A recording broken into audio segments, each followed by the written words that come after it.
complementando a nossa aula da manhã, e o assunto pele e tecido subcutâneo. Vamos terminar agora.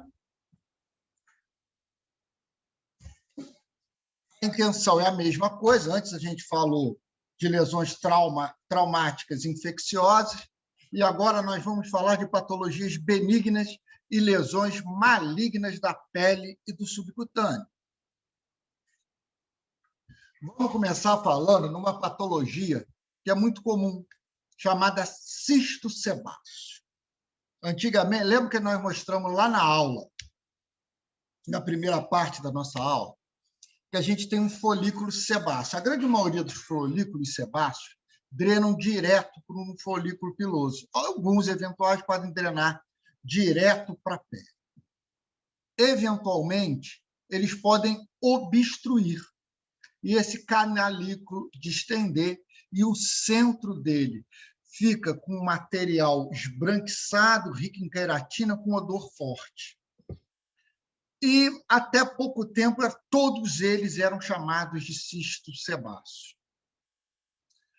Hoje, isso mudou, esse nome mudou. O cisto sebáceo, você vê que está entre aspas ali, chama cisto de inclusão epidérmica, aonde os cistos epidérmicos são os sebáceos antigos. E agora a gente tem dois cistos diferenciados, que se chama cisto dermoide e cisto trecolemal, que tem uma característica própria. São lesões benignas, causadas pela obstrução desses canalículos, normalmente. Eles são lisa, arredondada, endurecida e tem um orifíciozinho central, que é o orifício de drenagem desse conteúdo.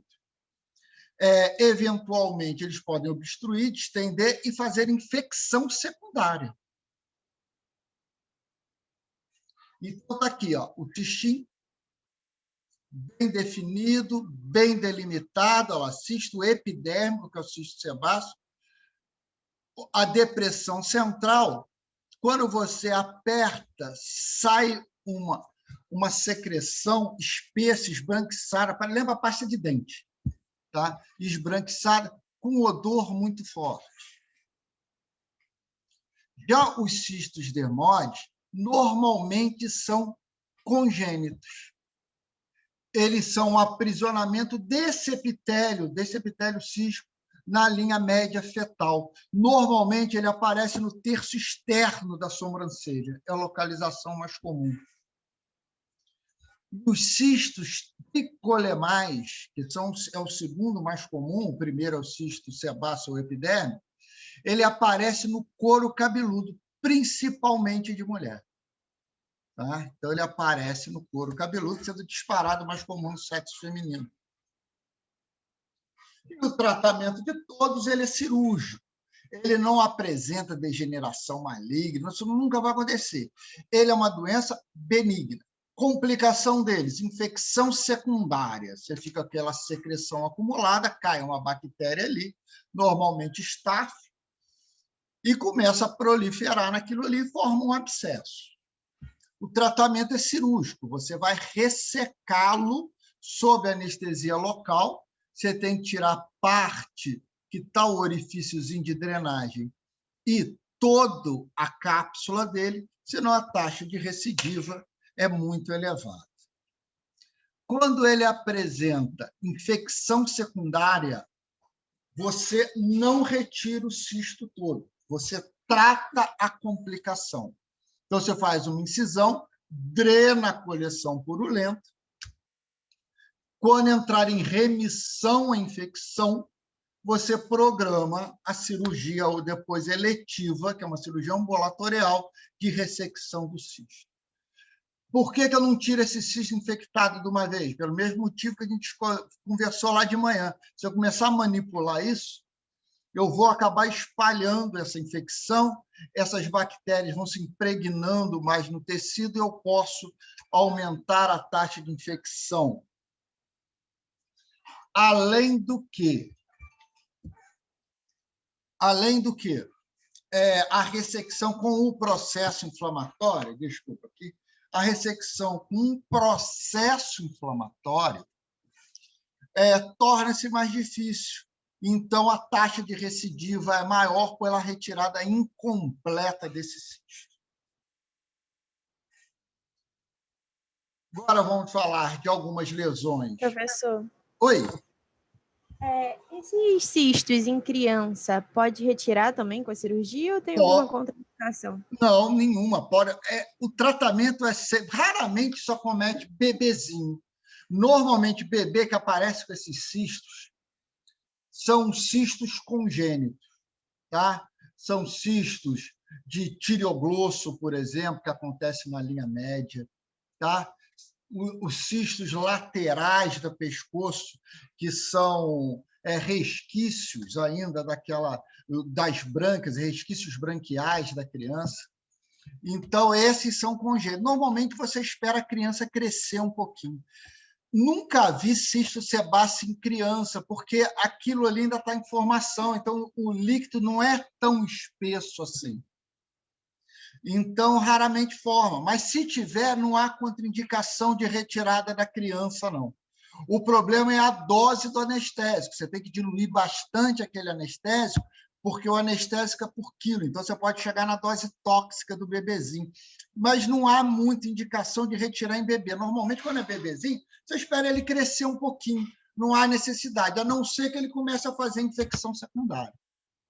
Ok? Mas os cistos que aparecem em crianças, principalmente cistos no pescoço, normalmente na borda lateral do EPOM, são cistos dos requícios daqueles arcos branquiais na formação embriológica.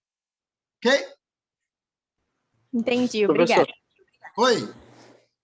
Esses cistos, eles, se estiver infectado, eles podem causar celulite? Pode. A celulite, processo inflamatório do subcutâneo. Então, normalmente, o processo infeccioso desse cisto sebáceo faz um grau de celulite reacional em volta dele. E em pacientes imunocomprometidos, isso pode estender. É porque a gente tem, às vezes, fala, não, celulite é uma infecção grave. Celulite não é infecção grave. Celulite é o processo inflamatório do tecido subcutâneo. Normalmente, o agente etiológico é estrepto, normalmente, esse secundário é uma porta de entrada que pode evoluir para o abscesso ou para reabsorção. E o tratamento é semelhante àqueles que nós mostramos na primeira aula. Existem celulites mais graves. Exemplo que nós falamos, a celulite periorbitária, que faz trombose da artéria central da retina. Mas qualquer processo infeccioso da pele, em volta do processo infeccioso, você faz um processo inflamatório do subcutâneo reacional, que a gente chama de celulite reacional. Ok? Beleza. Então, vamos lá. Continuando a nossa aula, vamos falar da ceratose seborreica. A ceratose seborreica tem relação com aquela radiação que a gente falou também na primeira aula, o VA, o VB. Então, eles fazem alterações na arquitetura daquela pele. E essas lesões, que normalmente são placas pigmentadas, podem ser únicas, como podem ser múltiplas. Elas podem ser granulosas, elas podem ser cistos córneos, cistos verrucosos. Elas são lesões pré-malignas. Elas predispõem ao carcinoma espinocelular, que é o assunto aqui, depois desse tempo aqui, a segunda parte da aula é isso. Tá? Então, a ceratose seborreica acomete classicamente pacientes idosos, tem íntima relação com a exposição solar.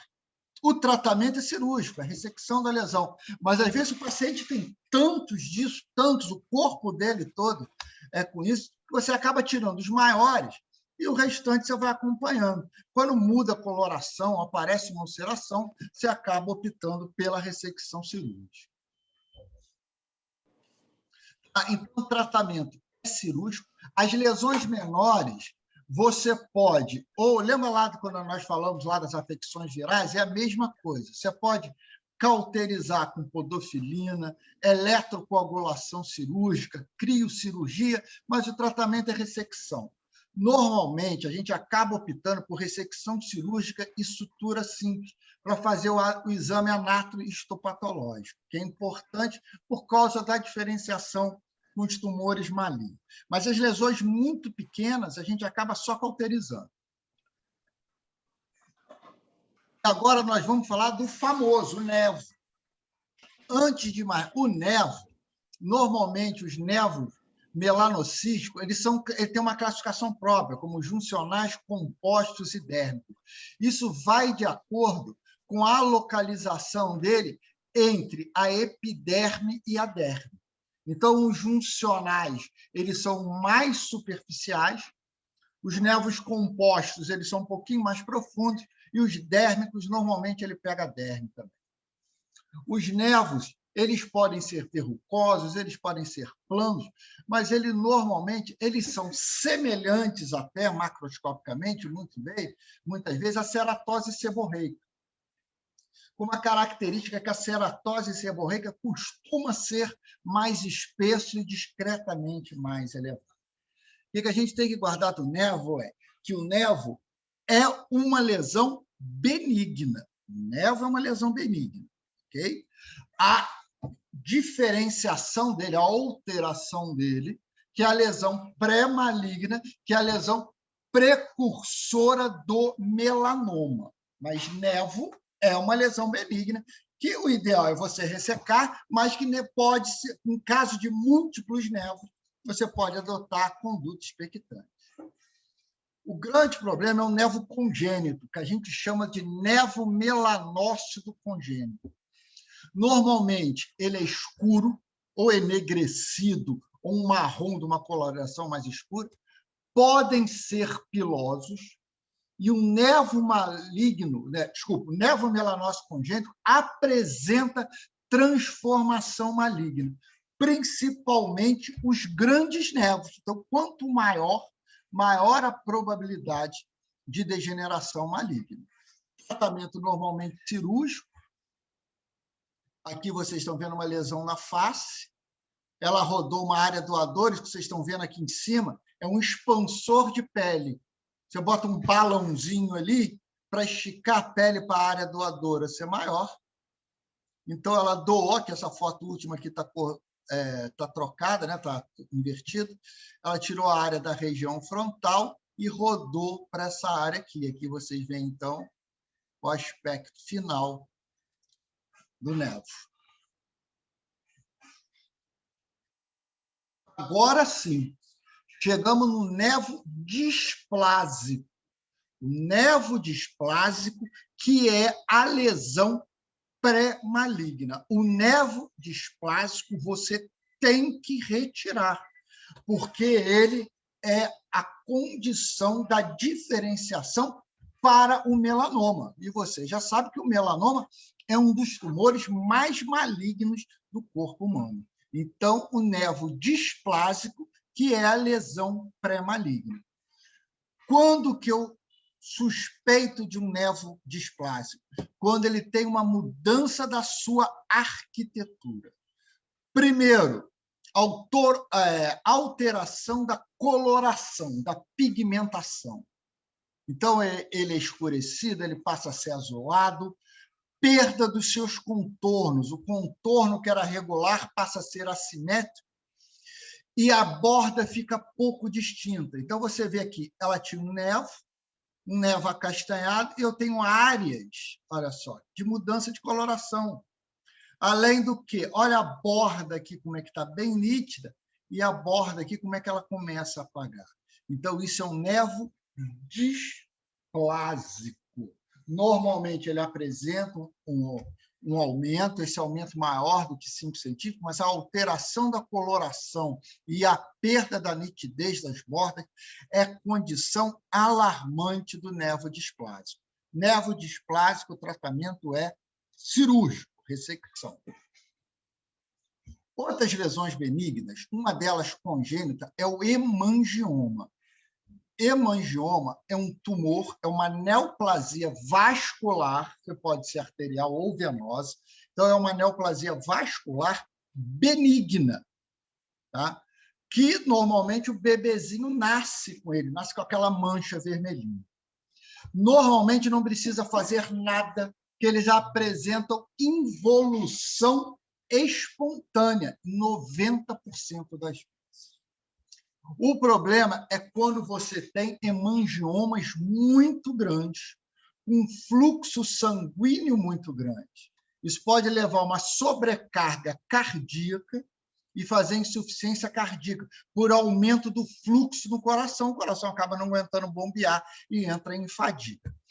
Outra complicação é a trombocitopenia, porque essa alteração vascular faz com que o endotélio seja exposto e há formação e agregação e consumo dessas plaquetas, levando à trombocitopenia. Então, são as duas complicações. Os menores, a tendência é a diminuição.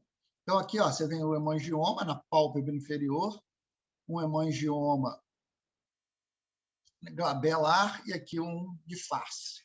E a tendência, então, a conduta expectante, 90% vão apresentar remissão espontânea. Agora, os tumores do subcutâneo. O mais comum é o lipoma. O lipoma é um tumor benigno de gordura que pode aparecer em qualquer parte do corpo humano que eu tenha gordura. Normalmente aparece em braço, tronco e pescoço, mas pode aparecer em qualquer lugar, inclusive no tubo gastrointestinal. Então, às vezes, você forma um lipoma naquela gordura abaixo da mucosa, ela cresce, faz uma erosão da mucosa e há sangramento. Então, você só pode dizer que ela pode aparecer em qualquer parte do corpo. Normalmente, ela apresenta contornos lentos, ela cresce muito devagar, ela é nítida, ela é bem arredondada, lisa, e apresenta uma cápsula fibrosa em volta dele. Quando apresenta um crescimento mais rápido, ela pode ficar lobulada e essa cápsula não existe. Inclusive, quando você retira, tem uma maior taxa de recidiva, porque ela pode fragmentar. Mas, normalmente, elas são bem delimitadas, encapsuladas. A retirada dela é única e exclusivamente estética. Tá? Eventualmente, quando ele está perto de alguma lesão, de algum nervo, alguma coisa, ele pode causar uma dor local, se ela estiver próximo de uma articulação, um déficit de movimento, mas normalmente eles são assintomáticos. E a retirada dele é puramente estética. Ele vai trocar esse lombinho, vamos dizer assim, um caroço, por uma cicatriz. Mostrando lá vários pontos do lipoma. Então, ela é definida, bem delimitada, fácil, tá? Ela é bem amolecida. Você sente como se fosse uma bolinha de gordura mesmo. Tratamento, ressecção cirúrgica. Você vai fazer uma incisão e vai retirar todo esse lipoma. Quando ele sai redondinho, bonitinho, a taxa de recidiva costuma ser muito baixa. Agora vamos chegar nos tumores malignos da pele, que são normalmente os carcinomas, e o tumor mais maligno de todos, o mais temido, que é o melanoma, que vocês já sabem que ele é originário normalmente de um nervo displásico. Os carcinomas basocelulares é um tumor maligno, oriundo da camada basal do epiderme, de crescimento lento. Então, ele faz lesão tecidual. Ele não dá metástase, ou melhor, raramente metastatiza. Quando eles causam metástase, ele apresenta-se como um derivado chamado basoespinocelular, o espinocelular que costuma dar metástase. Então, ele tem que ter um componente desse. Normalmente, as lesões são pequenas, de crescimento lento e progressivo, mas causam destruição tecidual. Então, você tem um na ponta do nariz, já ele perde o nariz, porque ele não para de crescer. Tá? Lesões pequenas, você pode só cauterizar ou crioterapia. As lesões maiores, ressecção com margem de segurança. A maioria dos livros traz 0,5 a 1 centímetro, pode chegar até 0,3 centímetros. É satisfatório em determinados locais. Tá? Então, o baso celular é do crescimento. Como todo, mais lento, mas como todos os tumores, eles podem apresentar variações. Entre eles, o nodular, que é o mais comum, micronodular, infiltrativo pigmentado e o morfeiforme.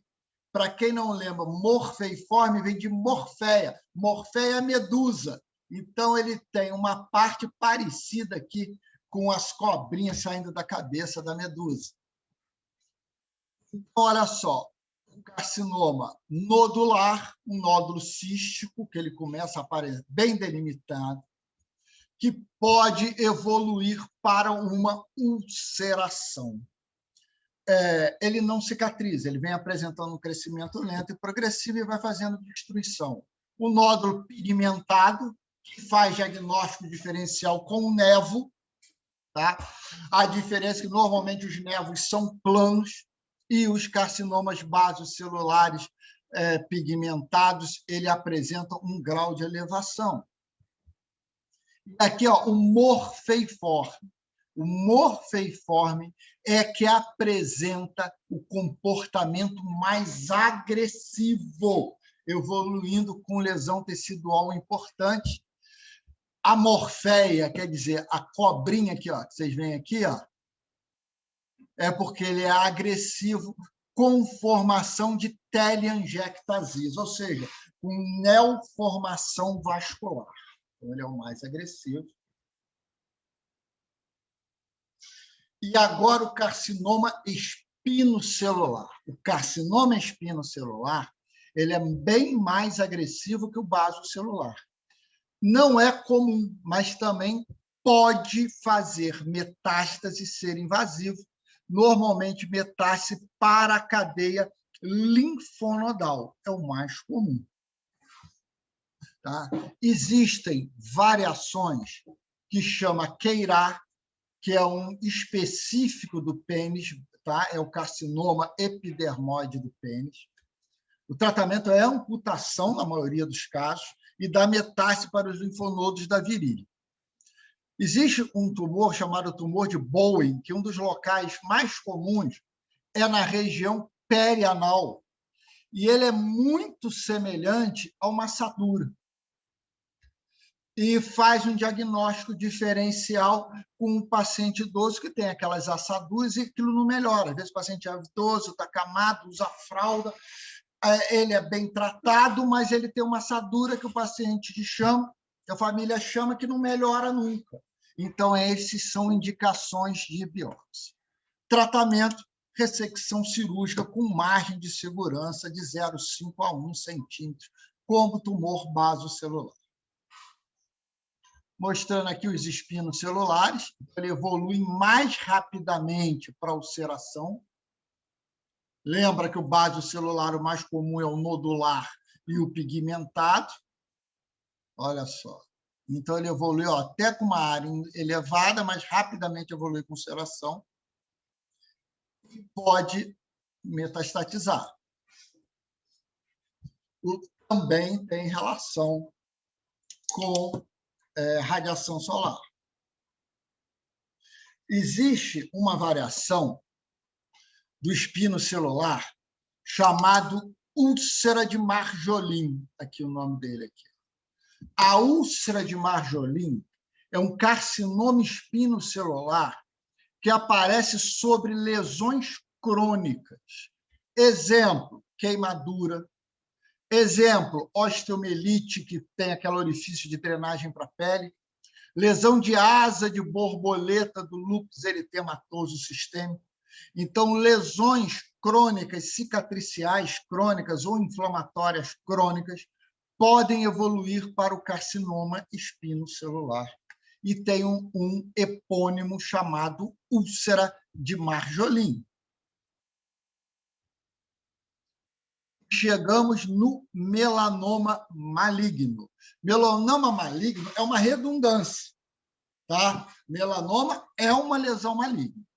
Lembrando que o nevo é uma lesão benigna, é uma lesão melanocística, quer dizer, uma lesão com uma coloração diferente da pele normal, benigna.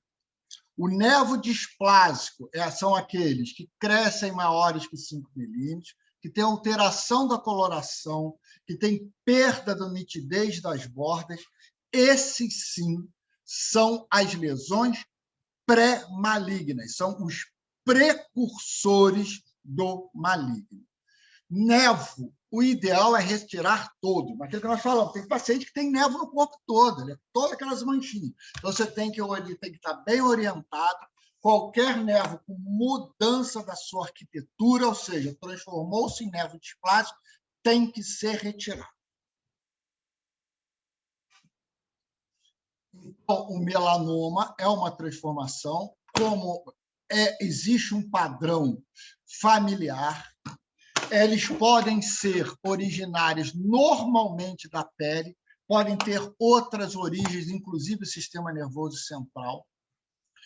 E, eventualmente, um grupo, você dá o diagnóstico com as metástases. Tá? Então, ele já aparece uma metástase, você biopsia essa metástase, e o sítio primário não é conhecido, porque, normalmente, esse sítio primário ou não é da pele, ou não é uma região escondida da pele. Bom, mais uma vez, a importância do nevo displásico, margem irregular, alteração da coloração, elevação, ulceração, qualquer alteração da arquitetura, conduta, ressecção cirúrgica e análise histopatológica, porque o nevo displásico ele vai virar neoplasia maligna em algum momento. Aqui mostrando um nevo interessantíssimo, um nevo subunguial, que pode passar, nevo de face.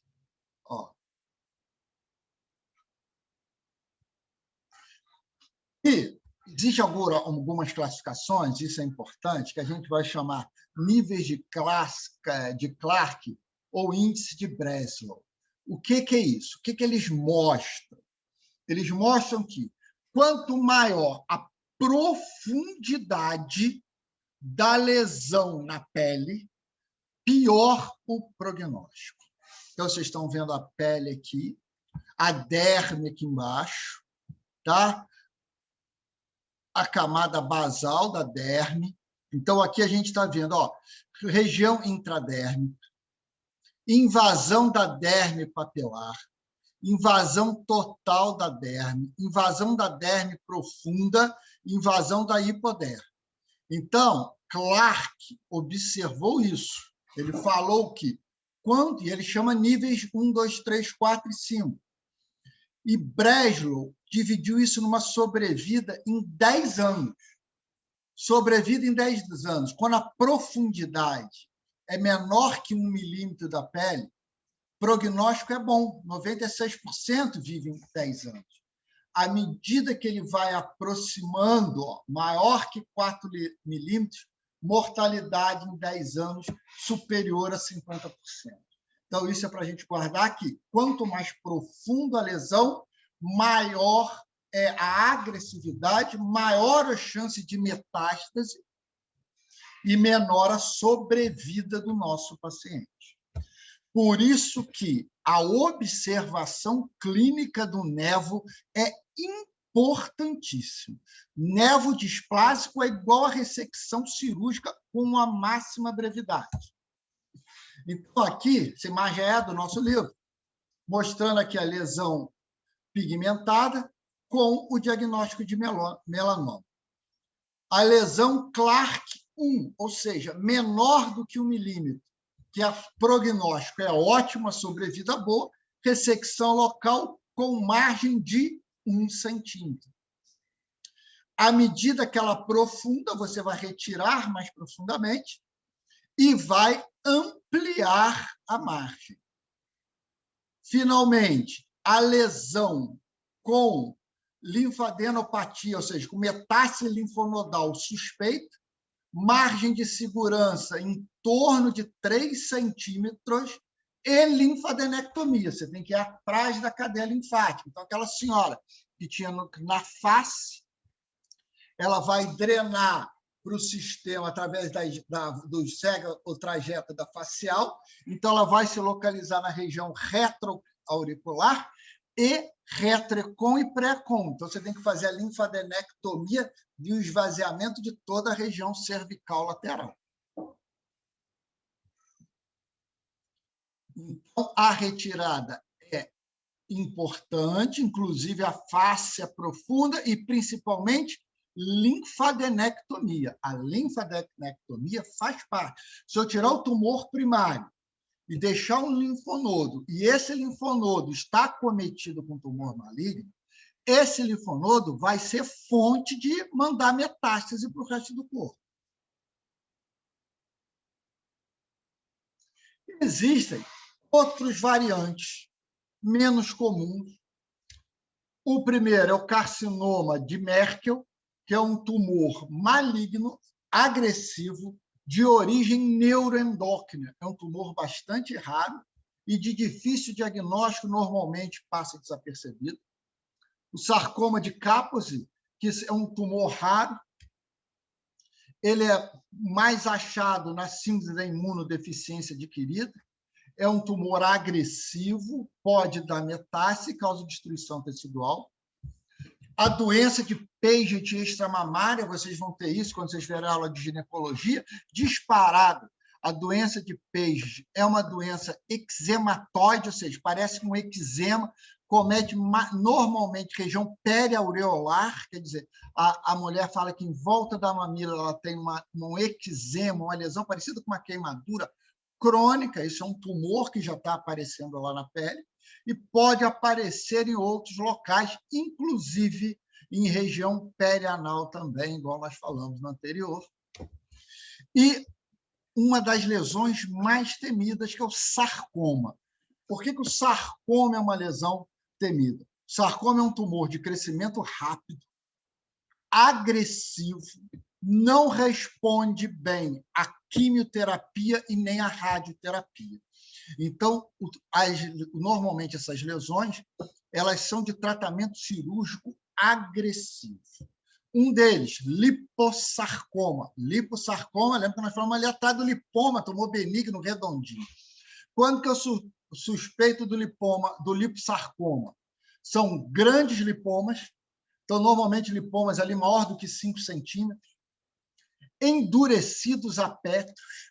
Lembra que eu falei que a borda ele é redondinho, bem delimitada, ele passa a ser irregular, aderido a planos profundos.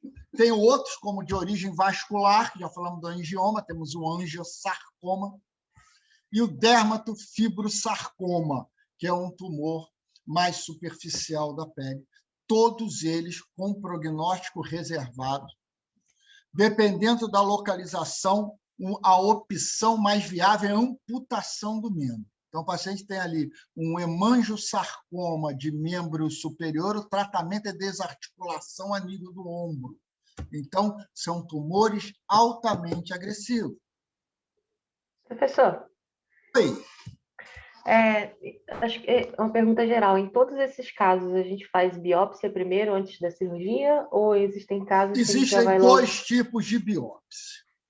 A biópsia incisional, aonde eu tiro um fragmento, e a biópsia excisional, aonde eu tiro toda a lesão com margem de segurança.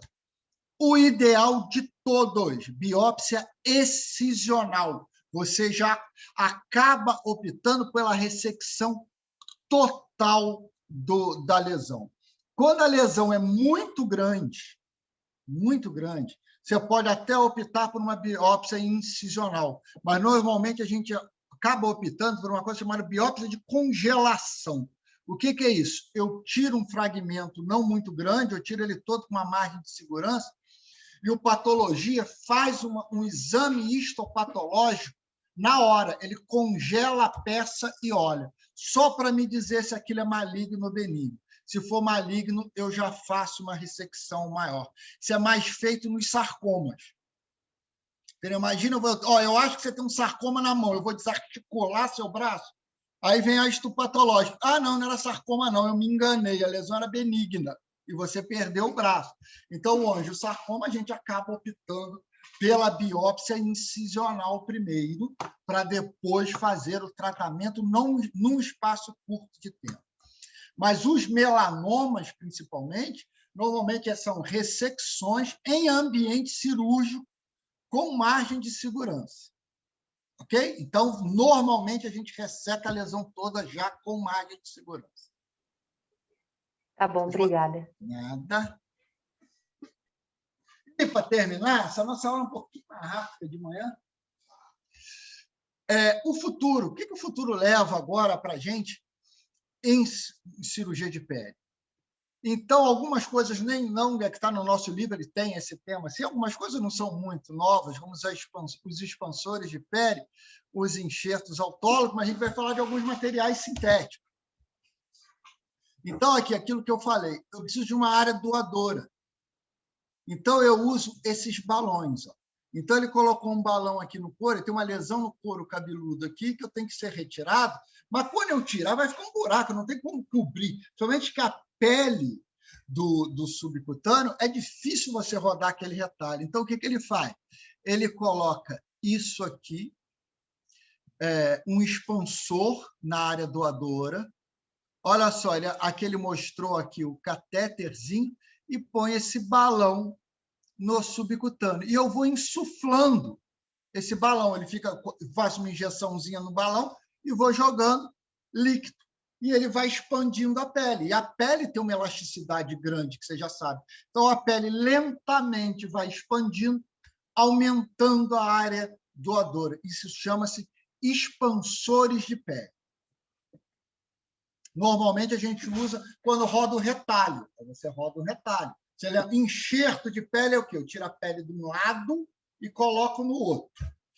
Para fazer isso, eu tenho que ter uma área recebedora lá na fase proliferativa com angiectasia. Vocês lembram disso? A neoformação. O retalho, não. Eu rodo. Então, o cara tem uma lesão no nariz. Eu pego daqui a pele daqui, rodo e cubro o nariz. Isso é um retalho. Eu rodei um retalho da pele do outro, que é o exemplo daquela menina que tinha um nevo de face ali. E aqui o grande futuro é a cobertura com pele de tilápia. Veja bem, como é que funciona? Ele vai ficar com essa pele de tilápia aí? Não. Essa pele de tilápia ela funciona como curativo biológico. Curativo biológico.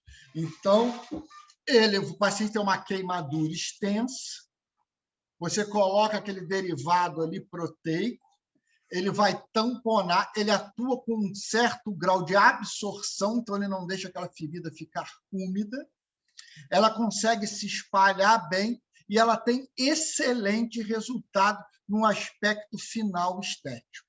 Tá? Então, ele diminui a perda pela pele, que ela perdeu a barreira, ela ajuda no vedamento da ferida, impedindo que o exudato saia e mesmo que bactérias penetrem. Então, ela tem uma função importante ali. A grande futuro está aqui, ó, que é cultura de pele. Então, o que você faz? Você tira uma lesão pequena, tira um fragmento, essas células são multiplicadas num meio de cultura próprio, aonde eu tenho uma pele, tá? Feita através de cultura, por multiplicação dessa pele e a área doadora. Inclusive, pode ser do próprio paciente, com um excelente resultado estético para esse paciente. Ok? Então, a gente falou de todas as afecções mais comuns de pele subcutânea hoje para vocês. Então, o que a gente ficou importante? As lesões traumáticas, quais que eu suturo primário, qual que eu não suturo primário, esse é um dado importante. Depois falamos das lesões infecciosas, onde a gente tem infecções mais comuns e as mais temidas. Vocês prestem atenção que o divisor de água é a presença de necrose, e se tiver necrose, o tratamento é desbridamento agressivo, eu tenho que ressecar aquela área necrótica. Falamos de afecções virais, que o tratamento é ressecção, que o condiloma é uma lesão pré-maligna, algumas cepas também, não são todas, e o tratamento é ressecção, ou cirúrgica, ou química através de potofilina, ou mesmo eletrocoagulação. Depois a gente veio nas lesões benignas da pele, a gente falou hoje do cisto de inclusão epidérmica, que é o antigo cisto sebáceo. Depois nós viemos para as lesões malignas da pele, com atenção especial ao nevo, que a gente tem que guardar que nevo é lesão benigna, e o melanoma é uma lesão maligna. O nosso livro chama de melanoma maligno, vocês podem chamar só de melanoma. E o nevo displásico, que é o grande precursor do melanoma, que é a lesão pré-maligna propriamente dita. Ok? Dúvidas? Professor, Oi. na aula anterior, o senhor falou de desbridamento, né? É só tirar a parte, tem que tirar a parte necrosada e a parte que tem fibrina, que você visualiza? Desbridamento é a limpeza. Essa palavra fibrina é uma palavra difícil da gente explicar o que é. Porque a gente começa a falar na aula de cicatrização, fibroblasto, não é isso? Depósito de fibrina. Aí você fala assim, pô, depósito de fibrina é bom. Por que o professor fala que eu tenho que tirar a fibrina dali? Porque essa fibrina macroscópica, aquilo branco agarrado que fica na ferida, vocês lembram da foto lá da primeira aula? Aquilo não tem nada a ver com a fibrina da arquitetura da cicatrização. Aquela fibrina que recobre uma ferida, ela é formada por restos celulares, por restos de neutrófilo e macrófilo, por restos de bactéria. Então, aquilo ali é um tecido estranho ao organismo. Aquilo dificulta a cicatrização. Eu tenho 2 tipos de fibrina. A fibrina fibrilar, que é a fibrina definitiva, e a fibrina granular. A que aparece primeiro, a fibrina granular, é uma que sai fácil. Quando vocês vão ver aquela ferida, tem um exudato, umas membranas, que você joga um sorinho ali, aquilo sai tudo, sai todo, porque aquilo é rico em líquido. A fibrina fibrilar, ela desidrata e fica aderida, você não consegue tirar. Então, você tem que fazer uma ressecção cirúrgica com o bisturi. Na verdade, o desbridamento é uma limpeza mecânica da ferida. Eu tenho que tirar aquilo ali para aquele tecido de granulação, aquele vermelhinho da fase proliferativa, ficar bem viável. Eu tenho 2 tipos de desbridamento, vocês já devem ter ouvido falar. Já falamos de desbridamento cirúrgico, tem o desbridamento químico. O que é isso? É aquelas pomadas lá que são vendidas com nome errôneo, de pomada cicatrizante, colagenase, fibrase, eles têm esse nome. Ase significa enzima que quebra outra enzima. Então, colagenase é uma enzima que quebra o colágeno. Então, ele é um desbridante químico, ele ajuda a cicatrizar porque ele tira aquela fibrina que está aderida. Porém, se eu pegar aquela pomada e colocar na minha mão normal aqui e deixar aquele colágeno aqui, trocando todo dia, daqui a uma semana tem um buraco na parede. Então, quando que eu uso aquela pomada? Quando eu tenho fibrina, quando eu tenho necrose. No minuto que a ferida fica toda vermelhinha, rica em tecido de granulação, eu paro de usar, porque ela vai ter uma função deletéria. Ela vai dificultar a cicatrização. Essa era uma das minhas dúvidas mesmo, além da ressecção cirúrgica, mas aí está bem explicado. Obrigada mesmo. Ótimo. Mais alguma? Professor, Oi. em relação à margem de segurança que o senhor fala, isso aí tem algum protocolo dizendo em relação ao tipo de lesão, quanto que você tira ou não tira, ou tem alguma medicação? O protocolo é aquele que a gente... Porque protocolo, às vezes é complicado a gente fazer essas ressecções. Então, vou dar um exemplo. Qual é o tamanho ideal? A melhor resposta. Basocelular, espinocelular, 1 centímetro. Esse é o tamanho ideal. O melanoma, o que vocês viram, depende da profundidade dos graus de Clark. Tá? Dos graus de Clark. Então, aquele Clark que é bem superficial, aquele menor que 1 centímetro, uma margem de segurança de 1 centímetro, de 1 milímetro, desculpa, de profundidade, 1 centímetro é o suficiente. Os Clarks mais profundos, eu posso chegar a ser necessário 3, às vezes até 4 centímetros de distância na pele. Então, esse é o protocolo, né? Isso é o ideal, isso é a segurança da minha margem de segurança. Mas aí, às vezes, o que acontece? O tumor dele é um basocelular no olho, aqui, ó, na pálpebra inferior. Como é que eu vou tirar 1 centímetro daqui? O olho do cara vai fazer isso aqui, ó. Uhum. Então, às vezes, essa margem de segurança, ou ela é diminuída, ou nos casos dos tumores mais agressivos, exemplo, melanoma, eu tenho que fazer enxerto e retalho da pele. Mas, normalmente, as lesões de baso 0,3, às vezes até 1 milímetro é o suficiente. Então, o que a gente faz normalmente quando a gente tira um vaso celular? Eu venho aqui e tiro um vaso celular do rosto. O que eu faço? Eu vejo a quantidade mínima. O ideal é 1 centímetro, mas 1 centímetro vai ficar de margem para cada lado, são 2 centímetros mais a lesão, né? Então, se a lesão tem 1 centímetro, vai dar uma lesão de 3. Na hora que eu for suturar isso aqui vai fazer isso. Aí, o que eu faço? Eu retiro com uma margem de 0,3, por exemplo. E eu tirei a peça. Vamos fazer um desenho aqui que vai ficar mais fácil.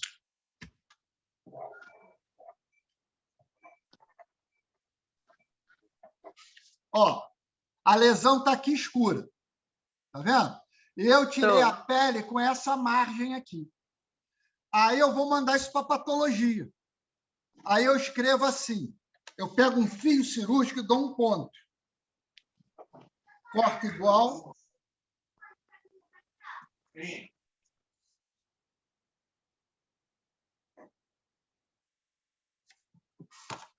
Aí eu pego a minha peça cirúrgica e faço isso aqui, ó.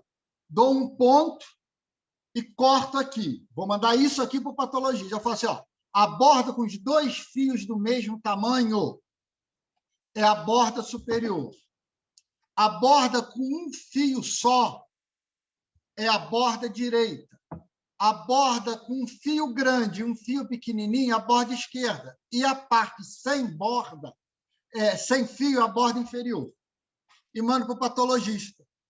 Aí o patologista vai examinar todos eles. Enquanto isso, a minha lesão basocelular, que é uma lesão de baixa agressividade, ela está cicatrizando. Aí, quando chega o resultado da peça, ele fala assim, olha, essa borda está com limite de segurança, essa borda tem limite de segurança, essa borda tem limite de segurança, mas a borda superior, que você botou os 2 fios, está acometida. Aí, o que eu faço? Eu opero o paciente de novo, eu vou lá e resseco só a partezinha anterior com uma margem de segurança. Com isso, eu economizo a pele do paciente com resultado estético menor. O melanoma, eu não posso fazer isso, porque se eu deixar a borda residual ali, quando ele voltar, ele vai ter metástase, porque ele é muito agressivo. Eu posso fazer isso no basocelular e no espinocelular também, porque apesar de dar metástase, é mais tardio. Mas o melanoma, não. O melanoma eu tenho que tirar com margem de segurança. Foi? Foi. Obrigada, professor. Mais pergunta? Professor? Oi. Como que eu vou diferenciar, assim, visite o cisto epidérmico do furúnculo? Eles são... o cisto epidérmico é uma tumoração... Vamos voltar ele aqui.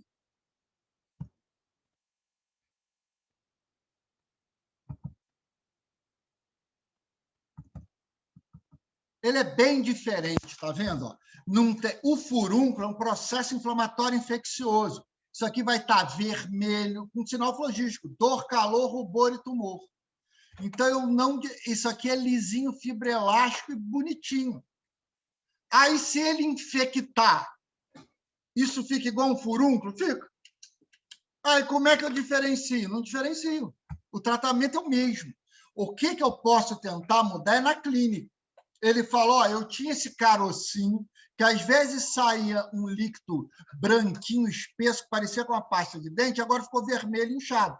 Provavelmente é um cisto sebáceo infectado. Aí ele fala, não, eu não tinha nada, apareceu uma bolinha de pus, agora ele estendeu, está inchado e está doendo. Isso provavelmente é o furúnculo. Qual é o tratamento dos dois? Pronta incisão e drenagem. Depois, se for o cisto sebáceo, ele vai recidivar o cistinho sebáceo ali e você tira. Se for um furúnculo só, ele vai cicatrizar e vai desaparecer. Entendeu? Então, a diferença do cisto sebáceo não infectado é simples. É simples. Você vai olhar uma tumoração endurecida ali, sem sinal flogístico. Mas o cisto sebáceo infectado e o furúnculo, eles podem ser indistinguíveis. Mas o tratamento não muda. O tratamento dos dois é pronta incisão, é incisão e drenagem do abscesso. Professor, essa recidiva aí, não dá para tirar a cápsula do cisto? Não reduz essa Se você recidiva? a ressecção for incompleta, a recidiva é superior a 90%. Se você deixar a cápsula, vai voltar a epitelizar e vai crescer de novo. Cresce de novo do mesmo jeito. Do mesmo jeito, você tem que tirar toda. Por isso que não se retira com cisto infectado. Que a chance de eu retirar incompleta é muito grande. Além de, eu posso aumentar a infecção. Porque eu estou traumatizando o tecido. Beleza. Ok? Mais perguntas?